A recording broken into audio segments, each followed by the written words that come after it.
ওমরের বানানো চন্দ্র মাসে রোজা ফরজ হয়েছে তো হয়েছে, এই রোজাকে আবার 3 ভাগে ভাগ করলো কি? রহমত, নাজাত, মাগফিরাত, আবার শেষের 10 দিন এতেকাফ। এই সম্পর্কে এই ভণ্ডামি নিয়ে কিছু কথা বলবো, আসুন জানি।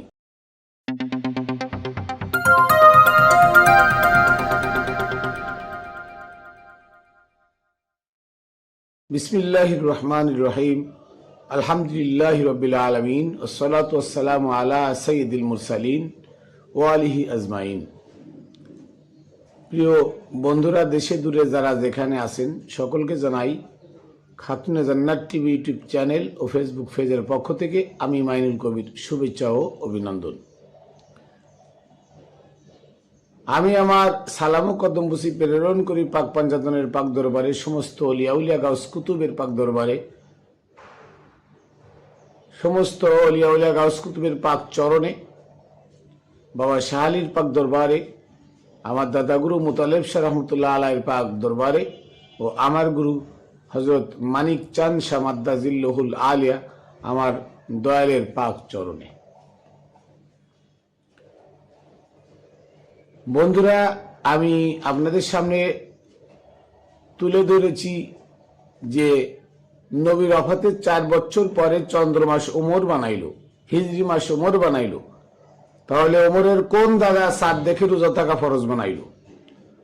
আপনাদের যদি জ্ঞান, ন্যূনতম জ্ঞান থেকে থাকে, তাহলে আপনারা এটা অনুধাবন করবেন, এটা রিসার্চ করবেন, এটা যাচাই করবেন, এটা বাছাই করবেন। বাপ দাদারা কুফুরি করে গেছে, আমি তো কুফুরি করতে পারি না। বাপ দাদারা মূর্খ ছিল, আমি তো মূর্খ নয়। বাপ দাদারা অজ্ঞ ছিল, মোল্লাদেরকে বিশ্বাস করতো, যা বলতো তাই করতো। আমি তো মূর্খ না, আমি তো অজ্ঞ না। আমি লেখাপড়া শিখেছি, আমার জ্ঞান আছে, আমি রিসার্চ করতে জানি, আমি সত্য মিথ্যা যাচাই করতে জানি। তাহলে আমরা কেন সেই মূর্খ, এই মূর্খ নাদান আলেম, যাদেরকে আলেম বলা হয়, আলেমরা জালেম মানে মূর্খ, এরা অত্যাচার, এরা মূর্খ। এই মূর্খদের কথায় কেন আমরা উঠা বসা করি? তাহলে ওমরের বানানো চন্দ্রমাস, এই চন্দ্রমাস মানাও ওমরের শরিয়াত। এই চাঁদ উঠলে রোজা রাখতে হবে। এই ওমরের বানানো এই চন্দ্রমাস নবীর আমলে, মানে নবীর আমলে ছিল না, নবীর ওফাতের 4 বছর পরে ওমর চন্দ্রমাস বানাইলো। তাহলে সে চাঁদ দেখা রোজা থাকা, চাঁদ দেখে রোজা থাকা ফরজ হইল কি রে? ফরজ হইলে সে ফরজ জিনিসটা কোরআনে থাকবে, নবীর আমলে থাকবে, নবীর পরে হুকুম আসবে, ওমরের পরে তো হুকুম আসে না। এই জন্য তো মোল্লারা বলে যে ওমরের কথাই আল্লাহ 23টা কোরআনের আয়াত নাজিল করেছে। নাউজুবিল্লাহ, যে ওমর ছিল বিশ্ব মুনাফিক, যে ওমর নবীর সাথে গাদ্দারি করেছে, নবীর পরিবারের সাথে গাদ্দারি করেছে, যে ওমর উহুদের ময়দানে নবীকে ফেলে রেখে পালাইছিল। সূরা আনফালের 16 নম্বর আয়াত, সূরা আল ইমরানের 153 নম্বর আয়াত পড়ে দেখেন। তারা কখনো নবীর দাফন কাফন দিল না, নবীর জানাজা দিল না। সে ওমর, সে জান্নাতি হয় কি করে? সে সৎ মানুষ হয় কি করে? সে সাহাবী হয় কি করে? সে ইমানদার হয় কি করে? আবার সেই ওমরের বানানো চন্দ্রমাস রোজা ফরজ। আবার এই 30 রোজার মধ্যে 3 ভাগে বিভক্ত করে মোল্লারা কিচ্ছা কাহিনী শুনাই। প্রথম 10 দিন রহমতের ভান্ডার মাস বানাইল ওমর, শরিয়াত ওমর, ওমরের শরিয়াত পালন করলে আল্লাহ রহমত দেবে। এই আইন কই পাইলেন? দ্বিতীয় 10 দিন নাজাত, এই নাজাত করে দিবে আল্লাহ। কোথায় আছে? কোথায় আল্লাহ বলেছে? তৃতীয় 10 দিন মাগফিরাত, আর তার মধ্যে আবার এতেকাফও বানানো হয়েছে। আপনারা কি জানেন এতেকাফ আর আকিফুন? এনে সূরা বাকারার 186 নম্বরে ও ওসমান কোরআন লেখার সময় আকিফুন ঢোকায় দিছে। শেষের 10 দিন এতেকাফ করতে হইব। আকিফুন আর এতেকাফ কি এক হইল? আইন তা কাফ ফা এতেকাফ, আলিফ আইন তা কাফ আলিফ ফা এতেকাফ। আর আকিফুন আইন আলিফ কাফ ফা আকিফুন, তো দুইটা তো এক না। মা আর বাবা, তো মারে যদি বাবা বানানো যায়, তাহলে মারার দরকার কি? এই আকিফুন বাবা রয়েছে কাবা ঘরের ক্ষেত্রে কেন? ওয়াখিজনা আন ইব্রাহিম ও ইসমাইলা, ওয়াখিজনা ইসমাইলা ও ইব্রাহিম আন তাহিরা বাইতে লিত-তাইফিনা ওয়াল আকিফিনা ওয়ার রুকআইস সুজুদ। এখানে আল্লাহ বলছে, হে ইব্রাহিম ইসমাইল, তোমরা অঙ্গীকার করো দূর দূরান্ত থেকে যে সমস্ত মুসাফিররা কাবা ঘর প্রদক্ষিণ করতে আসবে, তাইফুন প্রদক্ষিণ করতে আসবে, ওলা আকিফুন নিরাপদ আশ্রয়স্থল গ্রহণ করবে, এখানে এসে একদিন দুদিন থাকবে, মুক্ত মানে ঘুরবে, তারা যেন পবিত্র জায়গায় থাকতে পারে, এ ঘর যেন পবিত্র থাকে, এ ঘরের আশেপাশে যেন কোনো জুই ঝামেলা না থাকে। আল্লাহ এই কথা বলে দিলেন। আকিবুন শব্দের অর্থ যে মুক্ত হয়ে যে কোনো মুক্ত মনা যে কোনো এক জায়গায় আশ্রয়স্থল গ্রহণ করা। আশ্রয়স্থল গ্রহণ করা বাধ্যতামূলক না। আর এতেকাফ মানে বাধ্যতামূলক আশ্রয়স্থল গ্রহণ করা, বাধ্যতামূলক মানে আমি এই থাকবোই, 10 দিন থাকবো, 10 দিন আগে যাব না। আর এতেকাফ রোজার মাসে মানে আমি ওই 10 দিন থাকবো, থাকে শুধু আমি নিষ্পাপ হয়ে চলে যাব। তো ওমরের বানানো শরীয়ত পালন করে যদি কেউ নিষ্পাপ হতে পারে, তাহলে মুহাম্মাদের দরকার কি, কোরআনের দরকার কি, নবীর দরকার কি, রাসূলের দরকার কি? ওমরের বানানো শরীয়ত, ইয়াজিদের বানানো শরীয়ত, মুআবিয়ার বানানো হাদিস, ইজমা, কিয়াস, ফিকহ, উসুল, ইমাম, মাযহাব এটা নিয়ে পড়ে থাকেন। কোরআনের তো দরকার নাই, নবীর রাসূলের দরকার নাই। তাহলে নবীর দোহাই দিয়ে আমরা নবীর কি ওয়ারিস? আলেমরা বলে আল উলামা ওয়ারাসাতুল আম্বিয়া। কোন উলামা, কোন জ্ঞানীরা নবীর ওয়ারিস? আল্লাহ প্রদত্ত জ্ঞানের ভান্ডার যাদের কাছে আছে তারা জ্ঞানী। আর কাগজের লেখা 3 খান বই বলে তারা আলেম, এরা আলেম না, এরা জালেম। অতএব এই জালেমদের কথায় উঠা বসা করলে আপনার আবার এহকাল পরকাল 2 কালই যাচ্ছে, কোনো কালই আমরা শান্তি পাবো না। কারণ ওমরের বানানো শরীয়ত আজকে রমরমা সারা দুনিয়াতে। আর এই শরীয়তের বিপক্ষে ছিল ইমাম হুসাইন কারবালায়, এই শরীয়তের বিপক্ষে ছিল ইমাম হাসান, এই শরীয়তের বিপক্ষে ছিল মাওলা আলী। তাই তাদেরকে হত্যা করা হয়েছে, তাদের দলে লোক ছিল না। মাওলা আলী আলাইহিস সালাম মদিনায় থাকতে পারেন নাই, মদিনা তাকে ত্যাগ করতে হয়েছে। কেন? কারণ আবু বকর, ওমর, ওসমানের প্রেমিকরা মদিনায় রমরমা হয়ে গেছিল, তাদের ওমরের শরীয়তের রমরমা ব্যবসা চলছিল মদিনায়। তাই মাওলা আলী সেখানে টিকতে পারল না, মদিনা ত্যাগ করে মাওলা আলী আলাইহিস সালাম কুফায় চলে আসলেন। কুফায় এসে সেখানে আস্তানা করলেন এবং সেখানে তাকে মুআবিয়া আব্দুর রহমান ইবনে মালজুম দিয়ে আঘাত করে হত্যা করলো, তাও এই ওমরের বানানো রমজান মাসে। আর সেই হত্যার দিনকে বানাইলো মুআবিয়া 27 রমজান। 21 রমজান মাওলা আলী শাহাদাত দিবস, আর সেই শাহাদাত দিবসের খবর পৌঁছায় সিরিয়ার দামেস্কে 27 রমজান। এই 27 রমজান সারা রাত তারা মদ খাইছে, মাগি জুয়া এগুলো নিয়ে মসজিদের মধ্যে ব্যস্ত ছিল, আনন্দ ফুর্তি করছে। পরের দিন সকালে মুআবিয়া নাম দিছে হাজা লাইলাতুল কদর, এইটা আমাদের জন্য সম্মানিত রাত্রি। এই রাত সেদিন থেকে পালন শুরু হয়। ওমরের আমলে ছিল না, আবু বকরের আমলে ছিল না, উসমানের আমলে লাইলাতুল কদর ছিল না। আপনারা খুঁজে রাখেন ইতিহাস, লাইলাতুল কদর শুরু হয় মুআবিয়ার আমল থেকে। কেন? এই চন্দ্র মানে আদি মাসে, মানে রোজার মাসে মাওলা আলীকে শাহাদাত করা হয়। আর সেই খবর দামেস্কে 27 রমজান পৌঁছায়। তাই তারা কি বানাইলো, এখন দেখবেন 21 রমজান মানে জোর রাত, বেজোড় রাতে, বেজোড় 21 রমজান থেকে 29 রমজান পর্যন্ত এই আমাদের জন্য সবে লাইলাতুল কদর।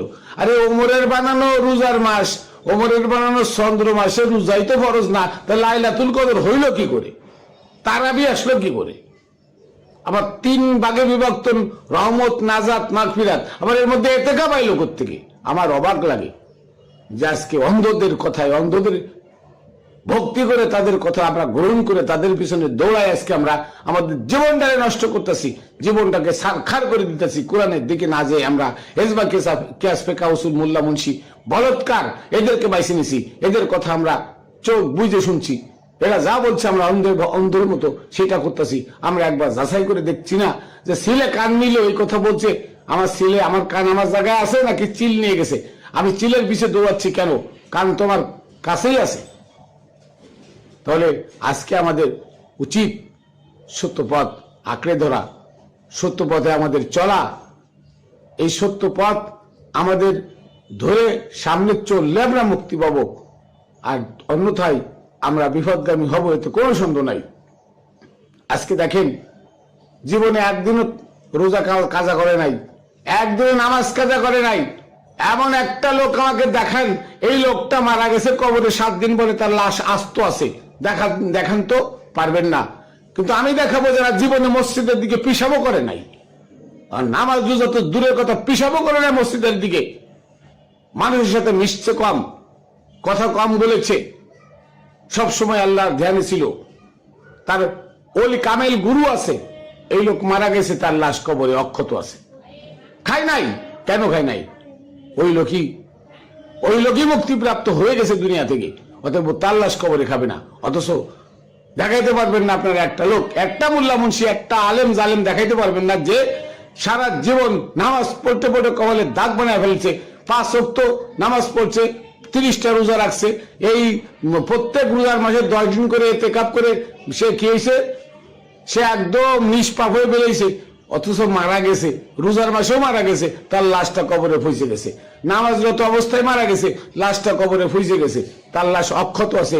এরকম একটা আল্লাহ সারা দুনিয়া চ্যালেঞ্জ করলাম, এরকম একটা মানুষ দেখান। অথচ আল্লাহ বলছেন মা মান সাকুলাত মাওয়াজিনহু ফাহুয়া ফি ঈশাতির রাদিয়া, যে ব্যক্তি আমলনামা ভারী হবে, যে ব্যক্তি ভালো কাজ করে যাবে, তার লাশ কবরে অক্ষত থাকবে, তার লাশ কবরে স্বাচ্ছন্দ্যে আনন্দ ভোগ করবে, সেখানে লাশ পচবে না, কাপড়ের কাপড় খাবে না। আল্লাহর কথা, আমার কথা না। তাহলে এমন একটা লাশ দুনিয়াতে দেখান আপনারা।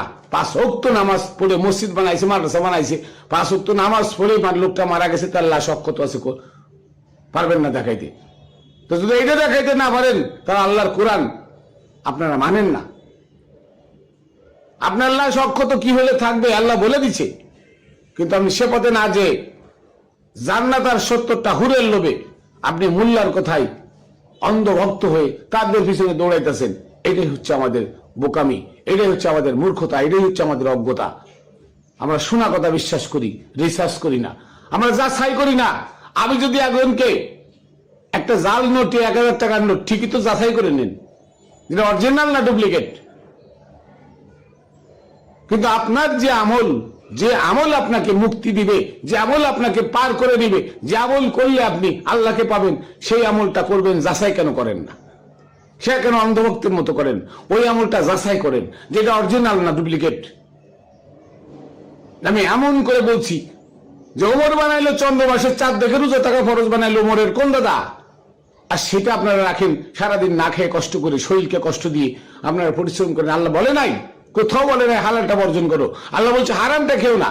আপনি সারা মাস রোজা রাখলেন, না খেয়ে থাকে, আপনি কর্মে ফাঁকি দিলেন, আপনি কাজে ভেজাল ঢোকালেন, আপনি ওজনে কম দিলেন, আপনি খাদ্যে ভেজাল ঢোকালেন, সবলখুরি করলেন, মিথ্যা কথা বললেন, রোজার মাসে খরচ বেশি এর লাগে, সুদ বেশি খাইলেন, ঘুষ বেশি খাইলেন, সুদের টাকা গলায় পাড়ায় আদায় করলেন, তাহলে ওইটা তো নিষেধ করছে আল্লাহ, সেটা করেন। আর দুপুরবেলা আল্লাহ খাইতে বলছে, সেদিনে না খেয়ে থাকেন, এটার নাম রোজা নয়, এটার নাম জুলুম, এটার নাম নফসের উপরে জুলুম করলেন। আর আল্লাহ কখনো মানুষকে এই কষ্ট দিয়ে তার ইবাদত আদায় করবে এমন কোন নজির কোরআনের মধ্যে কোথাও নাই। আপনি গুনাহ করে সীমা লঙ্ঘন করে ফেলছেন, আপনাকে আল্লাহ বলছে লা তাকনাতু মির রাহমাতিল্লাহ, হে বান্দা তুমি অনেক গুনাহ করে ফেলেছো, কিছু যায় আসে না, তুমি রহমত থেকে নৈরাশ হও না। ইন্নাল্লাহা ইয়াগফিরুয যুনুবা জামিয়া, আমি আল্লাহ তোমার পাহাড় সমান গুনাহ ক্ষমা করে দেবো। কে বলেছে? আল্লাহ বলছে। আল্লাহ কত বড় দয়ালু। সে দয়ালু আল্লাহর উপরে আপনি জোর করে ছাপালেন যে দুপুরে না খেয়ে থাকতে বলেছে। সে দয়ালু আল্লাহর উপরে আপনি জোর করে ছাপালেন যে সারা রাত আমাদের তারাবি নামাজ পড়তে গেছে, খতম তারাবি ঘন্টার পর ঘন্টা দাঁড়ায়। সে আল্লাহর উপরে আপনি জোর করে ছাপালেন যে আপনার বউ বাচ্চাকে ইনকাম করে খাওয়াবেন, কিন্তু রোজা থেকে আপনি রিক্সা চালাইতে পারেন না, আপনার কষ্ট হয়, জুলুম হয়, শরীরের বড় অত্যাচার, শরীর আর চলে না। আল্লাহ এত কষ্ট দিয়ে আপনাকে বানায় নাই। আপনি কি জানেন যে আল্লাহ আপনাকে কত ভালোবাসে? আল্লাহ তার বান্দাদেরকে কত ভালোবাসে। হ্যাঁ, বান্দা যদি আল্লাহর দিকে দৌড়াই, আল্লাহকে পাওয়ার জন্য দৌড়ায়, বান্দা এক হাত সামনে গেলে আল্লাহ 3 হাত সামনে আসে তাকে ধরা দেওয়ার জন্য। কিন্তু দুঃখ হলো যে আমরা সেই আল্লাহকে খুঁজি না, আমরা খুঁজি জান্নাত, আমরা খুঁজি হুর গেলমান, মোল্লা মুশির কথায় কোটি কোটি সব খুঁজি আমরা। আমাদের এটা হতভাগা, আমরা হতভাগ্যবান, আমাদের কপাল পোড়া। এমন একজন নবী পাইছি, কুল কায়নাতের নবী, সারা জাহানের নবী, 18,000 মাখলুকাতের নবী, যাকে আবিষ্কার না করলে, যাকে না বানাইলে দুনিয়া হইতো না। আজকে সেই নবীর উম্মাত হই সেই নবীর উম্মাত দাবি করে আজকে আমরা ওমরের উম্মাত হওয়ার জন্য পাগল, ওমরের শরিয়াত বাস্তবায়নের জন্য পাগল, এজিদি ইসলাম কায়েম করার জন্য পাগল। অথচ সেই নবীর উম্মাত, নবীর রেখে যাওয়া ইসলাম সুফিবাদের মধ্যে আছে। আল্লাহর ওলিরা নবীর ইসলাম পালন করে আল্লাহর ওলি হয়, ওই ইসলামের কাছে আমরা যাই না। আর যারা যাই তাদেরকে এই মোল্লা মুন্সির কথায় তাদেরকে গালি দিই মাজার পূজারি। আরে বেটা, এই মাজারকে আল্লাহ মসজিদ বানাইছে, এই মাজারকে আল্লাহ মসজিদ ঘোষণা দিয়েছে। সূরা কাহফের 21 নম্বর পড়ে দেখ, আয়াত পড়ে দেখ যে আল্লাহ ওলিদের রওজা কাহফে, আসাবে কাহফের রওজা কেউ গম্বুজওয়ালা মসজিদ বানাইতে বললো। আর তোমরা যে মসজিদে যাস, সূরা তওবার 7 নম্বর আয়াত পড়ে দেখ, এই মসজিদে যাইতে নিষেধ করছে। 8 নম্বর আয়াতে ডাইরেক্ট বলছে খবরদারে মসজিদে যাবেন না, লা তাকুম ফিহি আবাদান, খবরদারে মসজিদে যাবেন না। তারপরে আল্লাহর ওলিদেরকে মসজিদ আলমে আরোহার দিন সৃষ্টি করেছেন, এই কথা বলে দিল, লা মাসজিদুন উসসিসা আলাত তাকওয়া মিন আউওয়ালি ইয়াউমিন, অবশ্যই একটা মসজিদ আছে যা আমি আলমে আরোহার দিন নিজ হাতে প্রতিষ্ঠা করে দিয়েছি। সূরা তওবার 108 নম্বর পড়ে দেখ। আল্লাহর ওলিরা মসজিদ, আর আল্লাহর ওলিদের দরবারে গেলে কয় মাজার পূজারি। আর ওমরের বানানো এই যদি মসজিদ, ওমরের বানানো মসজিদ, সেখানে গেলে নাকি আল্লাহ পাওয়া যায়। ওমরের বানানো মসজিদে যদি আল্লাহ পাওয়া যেত তাহলে সূরা বাকারা 177 নম্বরে আল্লাহ বলতো না, লাইসাল বিররা আন তুওয়াল্লু উজুহাকুম কিবালাল মাশরিক ওয়াল মাগরিব, তোমরা পূর্ব পশ্চিমে যতই কিবলা বানাই মুখ ঘুরাও, মানে সিজদা করো, কোনো লাভ নাই। কে বলেছে? আল্লাহ বলেছে, আমার কথা না, খুলে দেখ। তাহলে সেই ওমরের বানানো চন্দ্র মাসে রোজা ফরজ তো দূরের কথা, চন্দ্র মাস যে মানে সে কাফের, সে মুনাফেক, সে জালেম, সে ওমরের উম্মাত।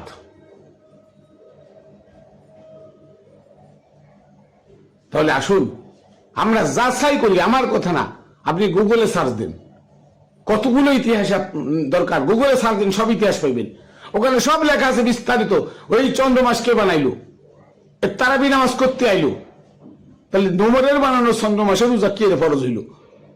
আপনার বিবেককে আপনি একবার নাড়া দেন, তাহলে আপনি পেয়ে যাবেন। আর সেই চন্দ্র মাসের রোজার মাসে 3 ভাগে বিভক্ত কে করলো? রহমত, নাজাত, মাগফিরাত, আবার শেষের 10 দিন আবার নিষ্পাপ শিশু হওয়ার জন্য, জান্নাতে হুর পাওয়ার জন্য আবার 10 দিন এতেকাফ। এতেকাফ সাধারণত বাধ্যতামূলক কোন জায়গায় স্থান গ্রহণ করার নাম এতেকাফ। আর আকিফুন শব্দের অর্থ মানে মুক্ত, মানে কোন জায়গায় আশ্রয় গ্রহণ করা। আমি একদিন থাকবো, কালকে চলে যাব, এটার নাম আকিফুন। আর এতেকাফ মানে বাধ্যতামূলক, মানে দরজা বন্দি করে, দরজা আটকায় দিয়ে বাধ্যতামূলক আমি 10 দিন এখানে থাকবো, এটার নাম এতেকাফ। আর এই এতেকাফে কোনো ফায়দা নাই, কারণ বানাইছেও মোট ফায়দা থাকবে কোত্থেকে? ফায়দা দেবে কে? দিলে ওমরের বাবা, ওমরের আব্বা, হ্যাঁ, যে খত্তাব দিতে পারে, ওমরের বাপ খত্তাব দিতে পারে প্রতিদান, ওমর দিতে পারে, এজিদ দিতে পারে, মুয়াবিয়া দিতে পারে, আল্লাহ দিবে না। আল্লাহর কাছ থেকে প্রতিদান পাইতে হলে মুহাম্মদ ইসলাম গ্রহণ করতে হবে, হুসাইন ইসলাম গ্রহণ করতে হবে, সুফিবাদে আসো, আল্লাহর ওলিদের কাছে আসো, তাহলে আল্লাহর ইসলাম পাবে, আল্লাহর রহমত পাবে, আল্লাহর দয়া পাবে, আল্লাহর মায়া পাবে। তাহলে ওমরের শরীয়ত পালন করলে ওমরের উম্মত হয়ে তোমার উঠতে হবে, মুহাম্মদ উম্মত হতে পারবে না। কারণ মুহাম্মদ রোজা রেখে যায় নাই, এই তারাবি নামাজ রেখে যায় নাই, এই 10 দিন রহমত, 10 দিন নাজাত, 10 দিন মাগফিরাত মুহাম্মদ সাল্লাল্লাহু আলাইহি ওয়াসাল্লাম রেখে যায় নাই, এতেকাফ মুহাম্মদ সাল্লাল্লাহু আলাইহি ওয়াসাল্লাম বানায় নাই। মুহাম্মদ সাল্লাল্লাহু আলাইহি ওয়াসাল্লামের নাম দিয়ে মিথ্যা কথা বলে, আল্লাহর নামে তহমত লাগায় ওমরের শরীয়ত তোমরা বাস্তবায়ন করতেছো। সম্পূর্ণ বিপদগামী হওয়ার একটা রাস্তা, এই রাস্তায় আল্লাহ নাই। এই রাস্তা থেকে আমরা সরে আসবো। এই রহমত, নাজাত, মাগফিরাত, হ্যাঁ, লাইলাতুল কদর, লাইলাতুল বরাত, এর সব বোয়া, সব বোয়া। এই রোজা সম্পূর্ণ বোয়া। ফরজ তো দূরের কথা, সুন্নত মনে করে, নফল মনে করে রাখলো সব গুনাহগার হবে। কারণ না খেয়ে আল্লাহ থাকতে বলে নাই। সূরা মরিয়মের 26 নম্বর আয়াত দেখেন, খায় রোজা থাকতে বলছে, না খায় রোজা থাকতে বলে নাই। তো যাই হোক, আমার শরীরটা অনেক খারাপ, কথা আসলে বলতে গেলে কষ্ট হয়। আমার জন্য দোয়া করবেন যে আপনাদের সামনে সত্যটা আমি যেন তুলে ধরতে পারি। তো আমি আমার সংক্ষিপ্ত কথা এখানে শেষ করছি। তাহলে ওমরের বানানো চন্দ্রমাস 3 ভাগে বিভক্ত, এটা মিথ্যা কথা। রহমত মিথ্যা কথা, 10 দিন নাজাত, 10 দিন মিথ্যা কথা, লাস্টে 10 দিন মাগফিরাত, এটাও মিথ্যা কথা। এতেকাফ এটাও বানানো মোল্লাদের। অতএব এগুলো নিয়ে আমাদের চিন্তা চেতনা না করা উচিত। এবং ওমরের রোজা আমাদের ত্যাগ করা উচিত, ওমরের বানানো তারাবি ত্যাগ করা উচিত, ঈদ উল ফিতর, ঈদ উল আজহা ত্যাগ করা উচিত। এগুলো সব ওমরের শরিয়াত, আমাদের শরিয়াত না, মোহাম্মদী শরিয়াত না। কোন আল্লাহর ওলিরা এগুলো রাখে না। দরবারে যায়, আল্লাহর ওলিদের দরবারে যায়, দেখবেন তারা এগুলো রাখে না। আল্লাহ যে সিয়াম রাখতে বলেছে, সে সিয়াম হচ্ছে এই দেহবটিকে সমস্ত পাপ কাজ থেকে মুক্ত রাখা, ঘরে বসে থাকা, নির্জনে বসে থাকা, মানুষের সাথে কম মিশা, কম কথা বলা, মিথ্যা সগলখুরি এগুলো বর্জন করা, ঘুষ সুদ বর্জন করা, হারাম হালাল, হারাম জিনিস বর্জন করা, হালালটা বক্ষণ করা, এটার নাম সিয়াম। আসুন আমরা সকলে আল্লাহর দেওয়া বিধান অনুযায়ী ওলিয়া উলিয়ার পথ আঁকড়ে ধরে, নবীর অরিজিনাল পথটা আঁকড়ে ধরে, হুসাইন ইসলামকে আঁকড়ে ধরে আমরা এহকাল পরকাল মুক্তির ব্যবস্থা করব, মুক্তির আশা করব।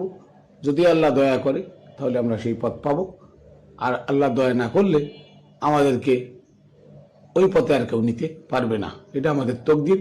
তবে অধিকাংশ লোকই ক্ষতিগ্রস্ত। আল্লাহ বলেছেন অধিকাংশ লোকই রোজা রাখে, অধিকাংশ লোকই তারাবি পড়ে, অধিকাংশ লোকই এই ইবাদতটা করে, ওমরের শরিয়াত পালন করে, আমরা করি না। আর করি না, আমাদের সংখ্যা খুব কম। এই জন্য আল্লাহ বলছেন যে সমস্ত মানুষ ক্ষতিগ্রস্ত, ইল্লাযিনা আমানু, শুধু মুসলিমও কিছু লোক, তা যারা সত্যিকারের নবীর উম্মত তারা এটা করে না। আর যারা উম্মত না, ওমরের উম্মত, তারা এগুলো করে। তো ওমরের উম্মতই সারা দুনিয়া ছড়ায় গেছে, নবীর উম্মত খুঁজে পাওয়া যায় না। তো যাওক, আল্লাহ দয়া করুক, সকলকে রহমত করুক, উম্মতে মুহাম্মদীর প্রতি আল্লাহ দয়াবান হয়ে তাদেরকে সুপথ দেখাক।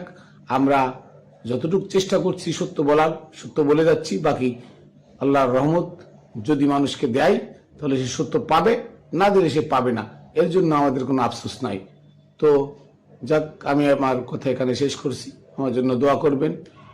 আমি আমার সালাম ও কদম বুসি পাক পাঞ্জাতনের পাক দরবারে রেখে, বাবা শাহ আলীর রোজায় রেখে, আমার দাদা গুরু মোতালেব শাহ রোজা রেখে, আমার গুরু হযরত মানিক খান শাহ মাদ্দাজিলুল আলিয়া তার পাক চরণে রেখে এখানে শেষ করছি। আবার দেখা হবে অন্য ভিডিওতে। জয় গুরু।